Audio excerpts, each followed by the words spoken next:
ఇక వైఎస్ఆర్సీపీ చేపట్టిన సామాజిక సాధికార బస్సు యాత్ర సభ చిత్తూరు జిల్లా పలమనేరులో జరుగుతుంది. లైవ్ లో చూద్దాం. ఆగపోయినా వాళ్ళ కష్టంతో ఈ రోజు నేను చదువుకొని డాక్టర్నైనా వాళ్ళు మాట్లాడినారు.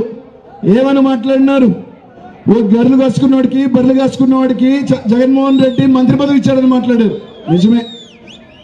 కానీ వాళ్ళు గుర్తుపెట్టుకోవాల్సిందల్లా ఒకటే, అయ్యా ఈ ప్రపంచానికే భగవద్గీతని బోధించిన వ్యక్తి శ్రీకృష్ణ పరమాత్ముడు కూడా గొర్రెలు ఆవులు కాసినాడే. యేసు ప్రభు కూడా గొర్రెల చావుల్లో పుట్టినవాడేనయ్యా. అంతెందుకు ఆయన సతీమణి ఆయన్ని శ్రీకృష్ణ పరమాత్ముడి జన్మస్థానానికి పంపిస్తే ఈ మధ్య వాళ్ళ భార్య చెప్పింది ఏమని, 2% మా ఆస్తి విలువ 400 కోట్లు అని చెప్పింది. అంటే 100% ఆస్తి విలువ ఎంతంటే 20,000 కోట్లు. సరే, ఇప్పుడు అడుగుతా ఉన్నా 20,000 కోట్లు ఎలా వచ్చినాయి అంటే, ఈ బర్రెలు కాసుకున్న వాళ్ళు ఈ గొర్రెలు కాసుకున్న వాళ్ళు పాలు పితికి పితికి పితికి చెమటోడిస్తే ఆ పాలు అమ్ముకొని 20,000 కోట్లు సంపాదించిన మీరు మమ్మల్ని మాట్లాడతారు. కాబట్టి గుండెల్లో పెట్టుకొని చూసుకునే వ్యక్తి కావాలా, లేకపోతే గుమ్మం బయట నిలబెట్టే వ్యక్తి కావాలా అనే ఆలోచన మాత్రం చేయండి. ఒక ఊరిలో ఇద్దరు బాగుండాలంటే బాబు కావాలి, కానీ ఆ ఊరంతా బాగుండాలంటే జగన్ కావాలి.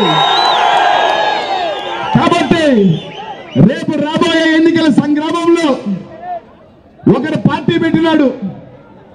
పార్టీ ఎందుకు పెట్టినావా అంటే, ఎవరైనా పార్టీ ఎందుకు పెడతారు? నేను అధికారంలో లేవాలని పార్టీ పెడతారు, తప్పులే. కానీ ఆయన ఎందుకు పార్టీ పెట్టారా అంటే, ఆ దత్తపుత్రుడు సినిమా స్టారు దేనికి పెట్టాడంటే, చంద్రబాబు నాయుడు ముఖ్యమంత్రి కావాలని పెట్టాడంట. ఏడైనా ఉందా ఇది? సరే, 7 నుంచి పోయి ఆ పక్కన రాష్ట్రంలో పోటీ చేసినాడు. దానమ్మా 8 సీట్లలో పోటీ చేస్తే ఎంత దరిద్రం అంటే 350 ఓట్లు రాలా అతనికి. అతను చంట జగన్మోహన్ రెడ్డి తాట తీస్తా, తోలు తీస్తా, ఇంకోటి తీస్తా అంట. ప్రజలు నిన్ను తెలంగాణలో తీశారు, మళ్ళీ రాష్ట్రంలో 2024లో ఏప్రిల్లో మొత్తం ఇప్పేదానికి సిద్ధంగా ఉన్నారు. కాబట్టి కట్టగట్టుకొని వచ్చే వాళ్ళు కావాలా? మీకోసం నిలబడి మామూలుగా బీసీలు కానీ మైనార్టీలు కానీ ఎస్సీ ఎస్టీలు కానీ మహిళా తల్లులు కానీ మనందరికీ కూడా ఒక ఇది ఉంది. మనకి ఎవరైనా సాయం చేసినా, మన వెన్నుతట్టి ప్రోత్సహించినా వాళ్ళ కోసం ఎంత దూరమైనా పోతామని మనకి ఒక మంచి ఇది ఉంది స్వతంత్రం వచ్చిన తర్వాత. అట్లాంటిది మన కోసం నిలబడి, మన కోసం కష్టించి, మన కోసం ముందుండి నడిపిస్తున్న జగన్ అన్నని మనం కాపాడుకోవాల్సిన బాధ్యత ప్రతి ఒక్కరి మీద ఉందని చెప్పి తెలియజేస్తా ఉన్నా. మనల్ని గుండెల్లో పెట్టుకొని చూసుకున్న వ్యక్తి, ఎవరు ఎన్ని చెప్పినా ఈ రాష్ట్రం శ్రీలంక అయిపోతుంది, ఈ రాష్ట్రం అదైపోతుంది అని చెప్పినా తన మాట కట్టుబడి నేరుగా ఈ రోజు పేదలను ఆదుకుంటున్న జగనన్నని, మనల్ని గుండెల్లో పెట్టుకుని జగనన్నని 2024లో మనం భుజస్కంధాల మీద మోసే జగనన్నని ముఖ్యమంత్రిని చేసుకున్నాం అని చెప్పి తెలియజేస్తా ఉన్నా. మొన్న చెప్పినారు ఆ పప్పు జగన్మోహన్ రెడ్డి రికార్డు బ్రేక్ చేస్తాడంట.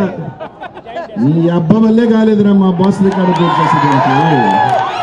నువ్వెంత చాలా చెప్పినాడు. వాళ్ళ నాయన చెప్పినాడు ఏమని, జగన్మోహన్ రెడ్డిని. జగన్ నేను ఏం చెప్పినానంటే, మీ నాయన నన్ను పీకలేదు, నీ నాయన నన్ను పీకలేదు అని చెప్పాడు. రైట్, టైం మిస్ అయిందంటే భగవంతుడు కొంచెం తొందరగా, ఆ భగవంతుడు స్వరూపమైన జగన్ రాజశేఖర రెడ్డి గారిని కొద్దిగా తొందరగా తీసుకువెళ్ళిపోయాడు. కానీ పులి కడుపున పులే పుడతారా నాయన, నీలాగా నక్క కడుపున పప్పు పుట్టలా. కాబట్టి నీ అబ్బే పీకలేదు, నీ అబ్బే పీకలేదు అన్నాడు. ఆ బిడ్డ ఏం పీకాడు రాష్ట్రం అంతా గడగడగలిగింది.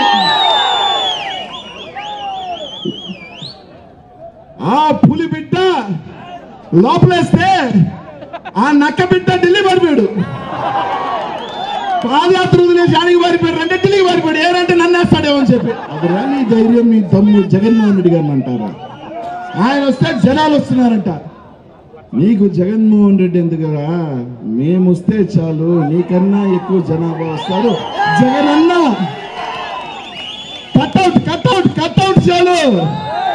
కాబట్టి ఎందుకు 2024లో పార్టీని మొత్తం మూసివేస్తున్నాం? వర్షం కూడా వస్తూ ఉంది, చాలా మంది మాట్లాడాలి కాబట్టి తొందరగా మీకు ఇస్తూ ఈ అవకాశం నాకు ఇచ్చిన ప్రతి ఒక్కరు కూడా పేరు తెలియజేస్తూ సోదరుడు వెంకటేష్ని ఈ జిల్లాలో మీరందరూ కూడా జగనన్ని కానుకగా అందరూ కూడా గౌరవంగా పిలుచుకునే పెద్దాయన పెద్దిరెడ్డి రామచంద్రారెడ్డిని గౌరవాన్ని మరోసారి నిలువెత్తు సాక్ష్యంగా ఈ జిల్లాలోంచి నిలుపుతూ సోదరుడు నిజంగా మా అందరికీ కూడా నేరుగా కూడా జగనన్న అసెంబ్లీలో కూర్చోమంటే ఇది ఎంత కోపంలో ఉన్నా ఎంత ఆవేశంలో ఉన్నా కూడా నేరుగా జగనన్న దగ్గరికి వెళ్ళి ఒక కాగితం ఎత్తుకెళ్ళి అన్న పని అని అడిగి అసెంబ్లీ అంతా ఒక్కసారి బాస్ చూస్తే నవ్వుతే మొత్తం నవ్వుతారు. అంటే ఎంత చిరాకుగా ఉన్నా కూడా వెంకటేష్ ఆడకు పోయి ఒక 5 నిమిషాల పాటు అసెంబ్లీని అంతా కూడా తను తెలియని ఒక అమాయకత్వమో లేకపోతే తెలియని ఒక ఇదో తెలియదు కానీ అసెంబ్లీ అంతా నవ్వుల పాలు చేసే సోదరుడిని మంచి మెజారిటీతో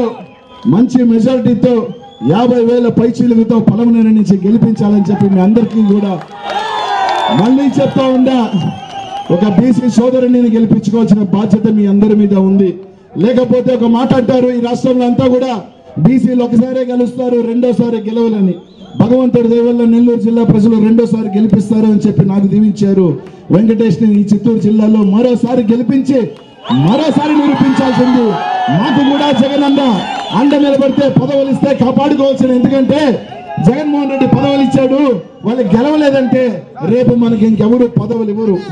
మనకు పదవులు ఇస్తే నిలబెట్టాల్సిన బాధ్యత మీ అందరి మీద ఉంది. మరోసారి ఇంకొక 2 పదవులు ఇవ్వాలన్నా కూడా కాపాడుకోవాల్సిన బాధ్యత కూడా మీ మీద ఉందని చెప్పి తెలియజేసుకుంటూ సెలవు తీసుకుంటూ జై జగనన్న తెలియజేసుకుంటూ